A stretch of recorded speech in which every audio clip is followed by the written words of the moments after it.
Salut à tous, bienvenue dans 30 jours pour apprendre Photoshop. Je suis James. Précédemment, dans le jour numéro 3, nous avons vu la navigation et le zoom sur une image. Donc vous avez pu voir comment avancer, comment vous déplacer sur une image. Aujourd'hui, dans le jour numéro 4, nous allons voir la barre d'outils et les différents outils qui la composent, ainsi que la façon de les utiliser. Donc, commençons sur Photoshop. Donc ici, j'ai une photo que j'ai importée. Voilà. Donc ici, la barre d'outils, nous avons différents outils. Nous avons pu voir précédemment quelques outils, l'utilisation de quelques outils. Donc, nous allons commencer par le premier outil qui apparaît ici, donc l'outil rectangle de sélection, raccourci clavier M. Donc je vous invite à mémoriser un peu tout le raccourci.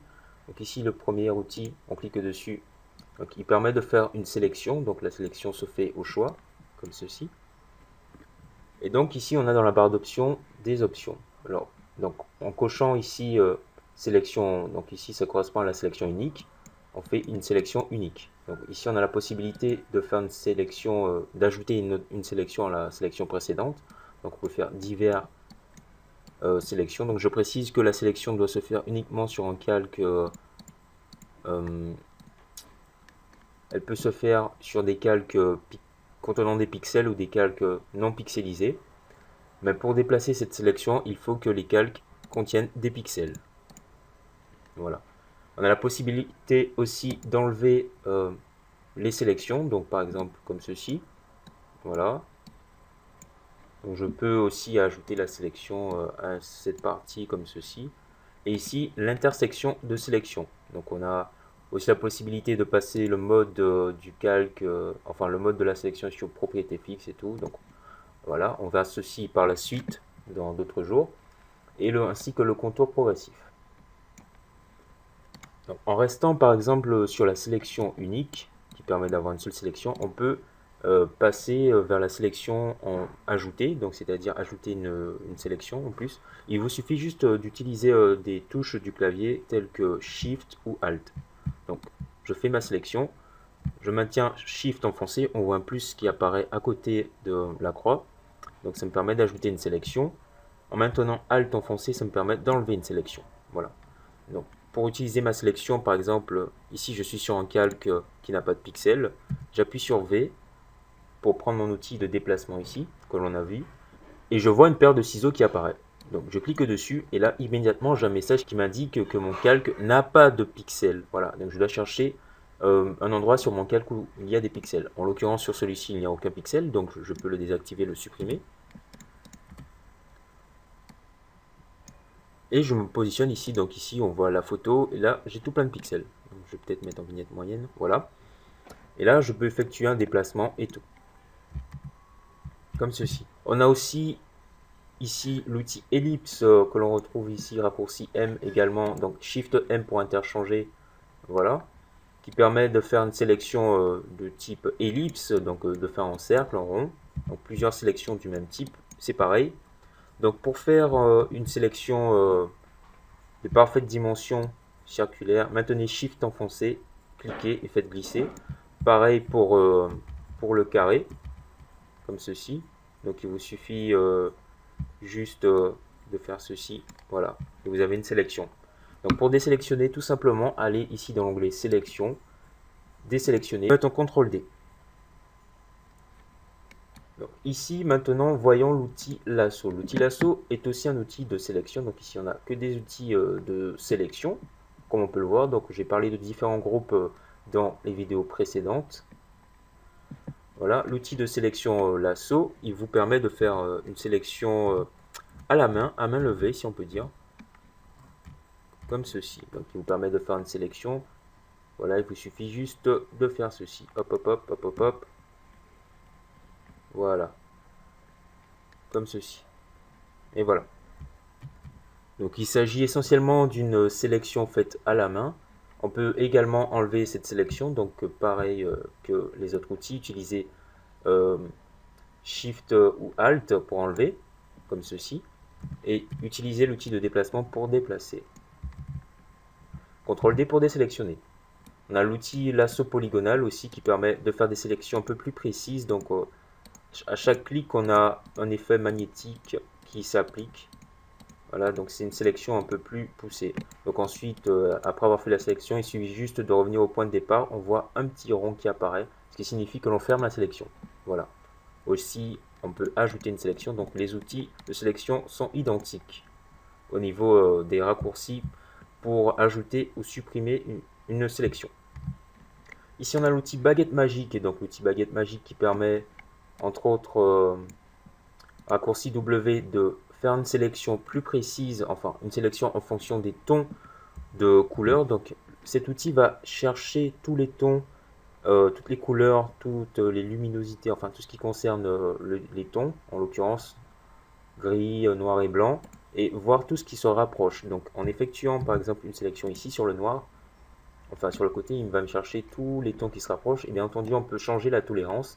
Donc en mettant la tolérance à 0, je vois que la sélection est différente, et en mettant la tolérance à 255, ça me prend tout, puisque voilà, je tolère tout. Donc je peux réduire et faire une tolérance un peu plus poussée. En réduisant, si je choisis ici, ça me fait notre sélection. J'ai l'outil de sélection rapide qui permet en fait, lui il va chercher, il va essayer de faire des formes, enfin de trouver des formes sur l'image, même si elle n'est pas en 3D. Donc des parties, voilà, donc ça marche beaucoup mieux cette sélection rapide sur des images de type vecteur ou des textes et tout. Pourquoi? Parce que c'est plus lisse, il y a moins de pixels. Il n'y a pas du tout de pixels plutôt sur les vecteurs. On a l'outil recadrage ici. Donc l'outil recadrage qui permet essentiellement d'effectuer un recadrage. Donc sur 16.6 il est différent. Enfin sur 16.5 et 16.6 il est légèrement différent aux versions antérieures.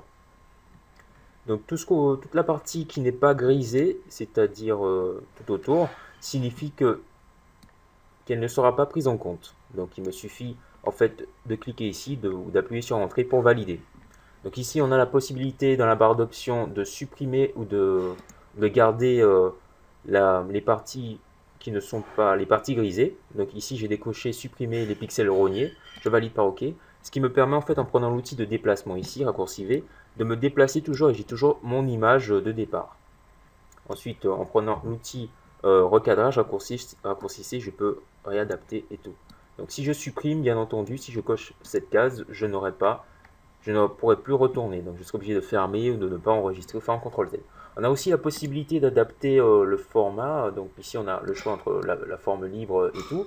Donc je peux adapter aussi donc en carré.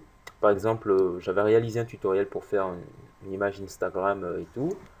Voilà. Donc ici on a l'outil de correction, perspective, recadrage. Donc on verra ceci par la suite. Vous pouvez le voir seul également aussi. Un outil ici, l'outil de sélection pipette. Donc l'outil de sélection pipette, donc je vais revenir, je vais faire un comeback, voilà.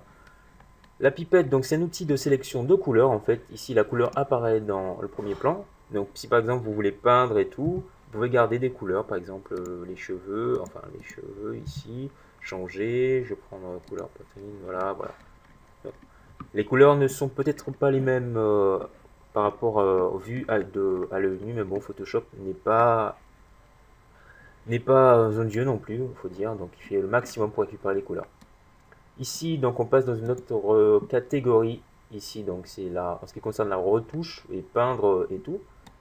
Donc ici, on a l'outil correcteur localisé, raccourci J, donc qui permet d'effectuer, donc je vais juste augmenter un peu l'épaisseur pour que vous voyez. Donc ici dans la barre, tout ce qui concerne les pinceaux, les broches, les corrections et tout, on peut changer la taille en effectuant soit un clic droit ici sur l'image, soit en allant ici dans la barre d'options. Donc c'est à peu près les mêmes options. On peut changer l'angle, augmenter le pas.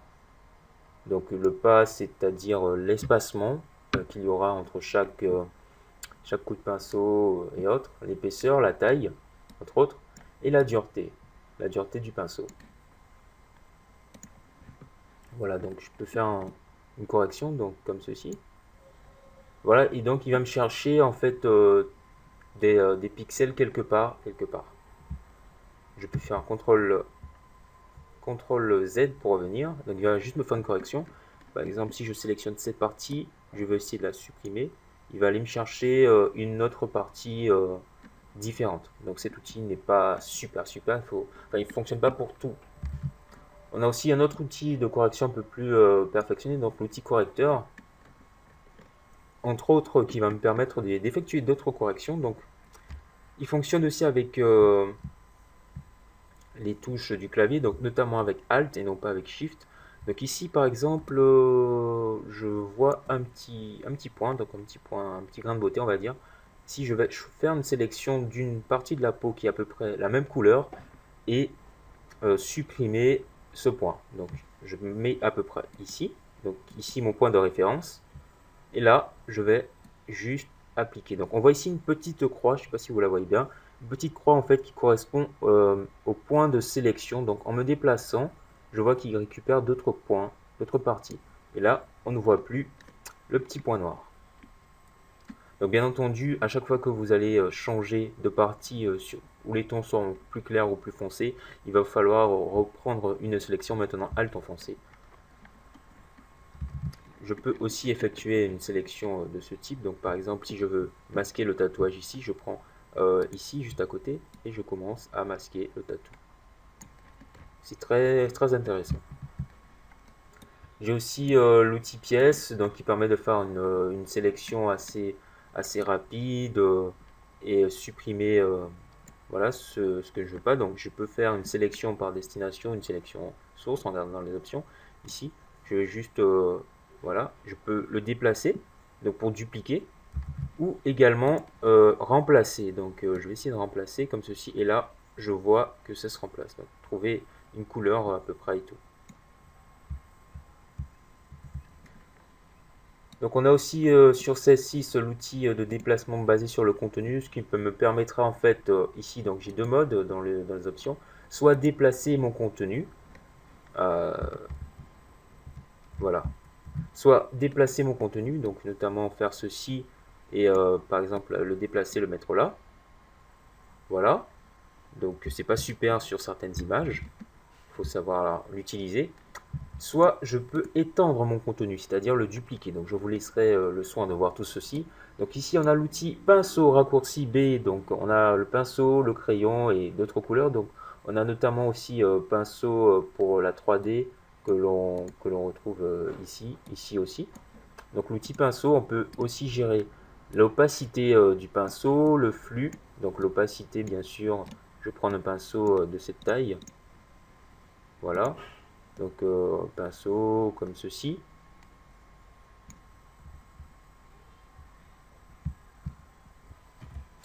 Voilà. Tranquillement. Donc le pinceau il me permettra de peindre sur mon calque, etc. Effectuer comme ceci. Donc en augmentant l'opacité, je vois que la couleur est plus prononcée. En réduisant le flux, donc là je réduis le flux, je le mets à 1. On voit que c'est pas du tout fluide. On voit à peine. J'augmente le flux à 100. On fait une petite différence, mettant à peu près ici. On voit que c'est moins fluide. Voilà, on a aussi l'outil tampon de duplication qui est à peu près similaire à l'outil correcteur. Donc on a notre outil pinceau. Ici la gomme, donc la gomme qui est très utilisée quand on est débutant, donc qui permet en fait d'effectuer des gommages. Donc en général quand on est débutant, on essaie de gommer comme ceci les parties, voilà. Donc ça c'est quand on est débutant, mais c'est pas très orthodoxe, ça prend du temps, c'est pas super. Donc ça c'est quand on est débutant. Mais bien sûr, quand on évolue, on apprend plus et on sait comment utiliser. Donc c'est rarement utiliser la gomme par la suite, sauf si vous voulez faire des petites retouches vite fait. On a aussi l'outil gomme d'arrière-plan qui permet en fait de gommer l'arrière-plan et tout. Et on a la gomme magique, un peu comme la baguette magique qui va sélectionner certains tons, certaines couleurs et qui va les effacer automatiquement. Ici, on a l'outil pot de peinture qui permet, entre autres, de remplir une sélection, donc en ajoutant une couleur. Ici, j'ai un calque vide, comme je peux le voir là, j'ai un calque vide. Donc, en cliquant sur mon calque vide, ça remplit automatiquement mon calque. En l'occurrence, si je me mets sur une image, il va choisir les parties de l'image qui ont les mêmes couleurs et il va lui appliquer la couleur, comme ceci. Donc CTRL Z ou CTRL Alt Z pour revenir un peu plus en arrière. Ici, on a l'outil dégradé, donc qui permet d'effectuer un dégradé sur une image. Dans la barre d'options, on voit que nous avons plusieurs dégradés, une possibilité d'inverser et de simuler les dégradés. Donc voilà, pour en fait simuler le dégradé, je vous montre. Donc je vais effectuer un dégradé comme ceci. Donc je crée un nouveau calque et je fais mon dégradé. On voit mon dégradé ici. Donc il est en mode losange. Voilà, donc si je fais un CTRL Z, je le fais un dégradé en mode radial, comme ceci. Ici, on a la possibilité d'inverser ou de mettre normal le dégradé, donc ça se fait directement. En cliquant, je reviens, donc en cliquant ici, j'ai la possibilité de changer les couleurs, d'enregistrer des dégradés et tout. Donc j'ai un dégradé qui est appliqué là. Je peux changer les couleurs, un peu comme ceci et tout, valider. Voilà, et donc là j'ai dégradé radial, linéaire, angle, réfléchi et losange. Donc essayez tout ceci. Donc les modes de fusion pour les dégradés et tout, superposition et autres. Donc moi personnellement je préfère créer mon calque et changer le mode de fusion de mon calque. Donc on verra ceci par la suite. Donc pour enregistrer un dégradé c'est tout simple, il vous suffit de cliquer ici sur la petite flèche, choisir une couleur, par exemple celle-ci, et garder celle-là. On peut aussi ajouter des points pour ajouter des couleurs. Pour supprimer les points, il suffit de cliquer et appuyer sur supprimer ou faire glisser directement. Donc pour enregistrer, il suffit de saisir le nom, donc saisir test, je mets TED, et là j'appuie sur nouveau et mon dégradé est enregistré. Voilà. Ici on a l'outil doigt qui permet de faire des un peu n'importe quoi, d'élargir un peu et tout. Ça peut faire un effet sympa sur certaines photos, donc on peut changer l'épaisseur et tout. Donc ça fonctionne un peu avec la broche, un peu comme la broche, comme les broches, les pinceaux en option. L'outil goutte d'eau qui permet en l'occurrence d'avoir un flou,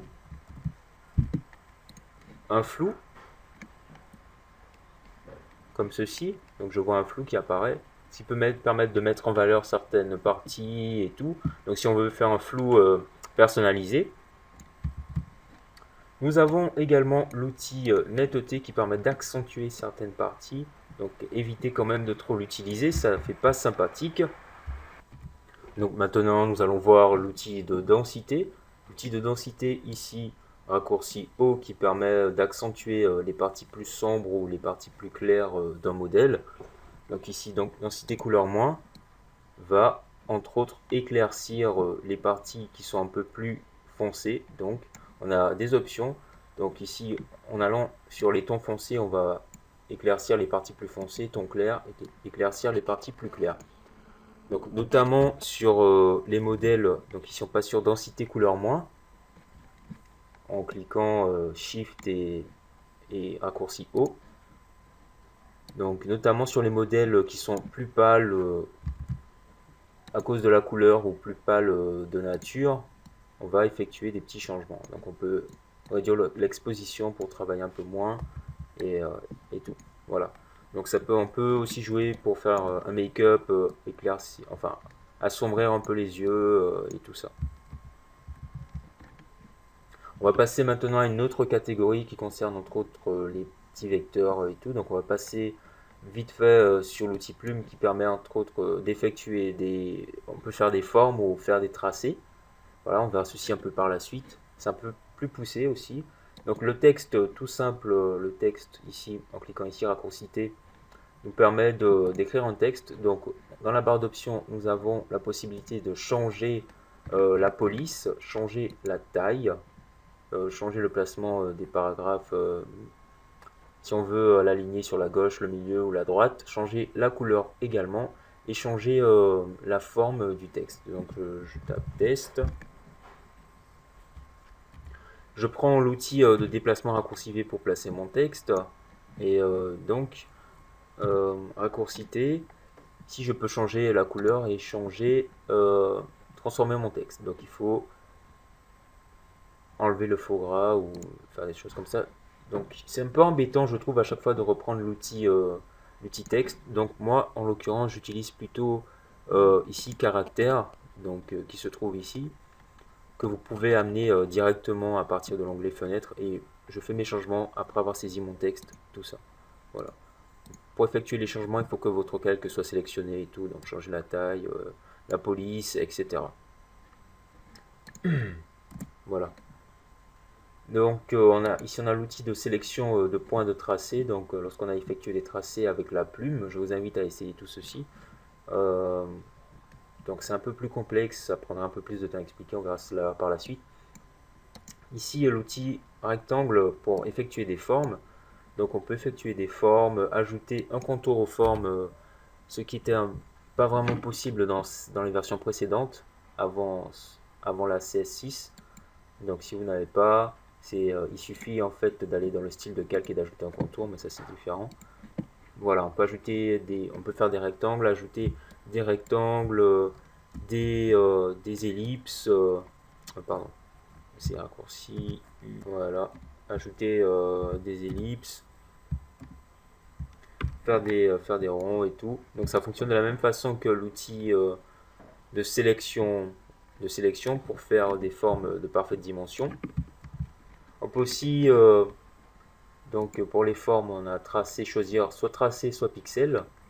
Voilà, choisir le type de contour. Si par exemple ici, donc ici je mets un contour en vert, là je vais mettre des pointillés et je mets 3 pixels. Donc j'ai des pointillés tout autour. Aussi, je peux faire mes... Donc, il y a différentes formes, et il y a des formes personnalisées aussi ici, que l'on retrouve là. Donc, j'ai un choix de forme par défaut dans Photoshop. Il suffit de cliquer ici, de choisir les formes, donc appuyer sur toutes et autres. Donc, je peux faire toutes les formes que je veux, choisir la taille, et j'effectue mes formes comme ceci. Tout simplement. Et donc, les autres outils, nous les avons vus. Voilà, tranquillement. Donc vous avez vu à peu près comment utiliser tous les outils. Je vous invite à revoir un peu tout ceci et à voir ce que je n'ai pas montré et à poser des questions. Voilà, donc la vidéo touche à sa fin. Vous avez pu voir comment utiliser tous ces outils. Vous avez vu des exemples et d'autres choses assez intéressantes. Je vous invite à effectuer de nombreux tests et surtout à mémoriser les raccourcis pour aller beaucoup plus vite et à faire des recherches aussi. Posez des questions et faites des recherches quand même sur Google pour savoir un peu mieux comment utiliser et régler quelques soucis.